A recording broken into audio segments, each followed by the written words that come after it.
نئے سال کے موقع پر عادل آباد شہر کے مختلف علاقوں میں قائم کیے گئے ڈرنک اینڈ ڈرائیو چیک پوسٹوں کا ضلع ایس پی عادل آباد اکھل مہاجن آئی پی ایس نے رات دیر کے معائنہ کیا۔ اس موقع پر انہوں نے نوجوانوں کو سخت ہدایت دیتے ہوئے کہا کہ شراب نوشی کے بعد گاڑیاں نہ چلائیں اور نئے سال کی تقریبات پرامن طریقے سے اپنے گھروں میں منائیں۔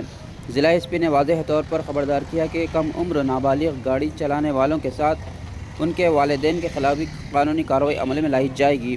انہوں نے کہا کہ ٹریفک قوانین کی خلاف ورزی کرنے والوں کی گاڑیاں ضبط کی جائیں گی اور کسی قسم کی رعایت نہیں دی جائے گی۔ اس موقع پر D S P Jeevan Reddy, C I B Sunil Kumar, K Nagaraju, پرنئے Kumar سمیت دیگر پولیس افسران اور عملہ موجود تھا۔ پولیس کی جانب سے شہر بھر میں سخت نگرانی اور چیکنگ کے انتظامات کیے گئے ہیں تاکہ نئے سال کے موقع پر کسی بھی ناخوشگوار واقعے سے بچا جا سکے۔